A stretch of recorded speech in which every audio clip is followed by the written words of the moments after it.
When you think about attracting bees and other pollinators to your garden, you probably think about flowers like this bee balm. But let me show you some other attractive things, like this, or this, or this. How can we make your garden the priority garden for all the bees in your neighborhood? We'll show you some easy, effective, and inexpensive ways to do that. One of the most satisfactory things and one of the healthiest things for your garden is walking through your garden and hearing the buzzing of the bees and the fluttering of the butterflies, all the pollinators doing their thing. But we as gardeners take for granted that bees are always going to be there and they're always going to choose my garden over somebody else's. But did you know that bees, they can range over 3 miles from their hive? And so they could choose your neighbor's garden or the garden a mile away and never come to your garden, never pollinate your plants, your squash, your zucchini, your cucumbers. And all of those things need bees to pollinate. So, how can you attract bees better than your neighbor?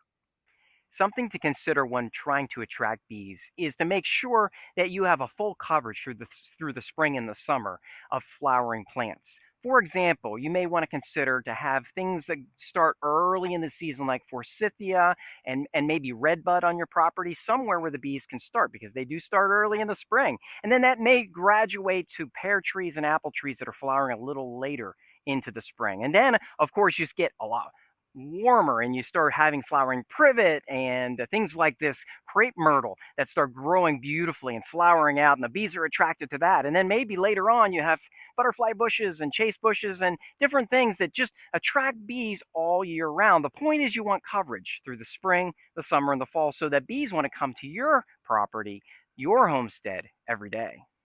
Now, those are the trees and the shrubs and some of the larger foundational plantings. You may not have room for that or even time you want to start right away. You can consider flowers. Flowers are a great way to succession plan through the year from spring to fall. Consider, for example, that you can do pansies at the beginning of the year, even before the last frost. And as the bees are coming out of the hive, they'll be looking for plants. And that's a beautiful one to start with. And then you have the daffodils and you have the irises and rose bushes. They're beautiful flowers to be able to attract those bees. And into the farther summer, you have some of the annuals. Maybe you want to plant zinnias or cosmos or coneflowers, beautiful plants like that, yarrow in meadows. Everything like that is attractive to the bees. You just want to make sure that at any point in the season, you've got something on your property or on your patio or your balcony that will attract for food and pollen.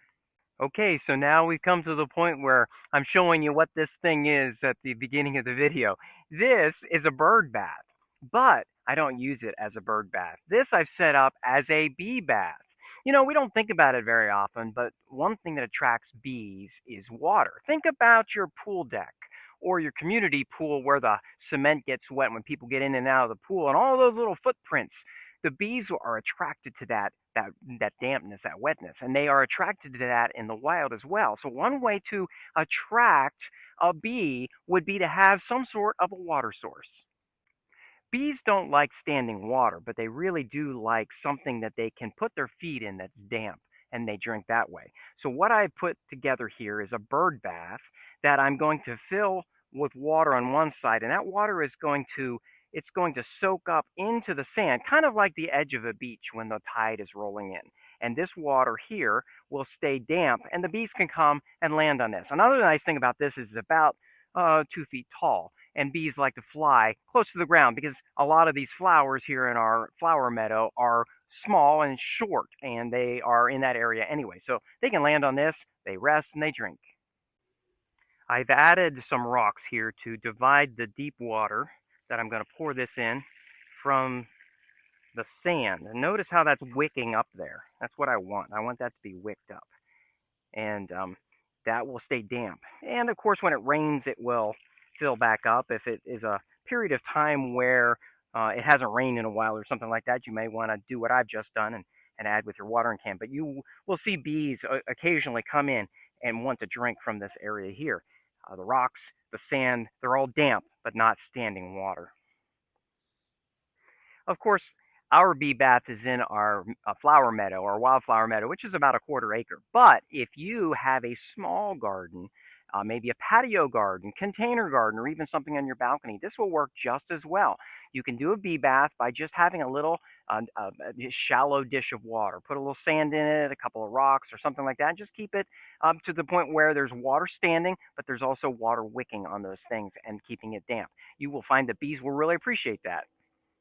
Another strategy to consider when talking about attracting bees and other pollinators is to have naturalized areas on your property. I know everybody really likes to have like really nice and polished looking lawns, etc. But if you have an area of your property that you don't mind letting grow wild a little bit, like a fence row or maybe the one side of an outbuilding or just a part of your yard where you can build a wildflower meadow, it's really nice to have a naturalized area. For example, I don't mow all around my fences of the pastures. I mow up to it about 8 inches away, and then I allow the grasses and the flowers, like this fleabane here, to grow. And it does attract bees and other pollinators. And the nice thing about this is right next to my berry patch, which is right next to my garden. And so these are attracted all season long to these different flowers that pop up. And then they're also attracted to my cucumbers and my squash and different things like that. So it's really a nice way to attract bees to the property. Now, if you have a smaller area,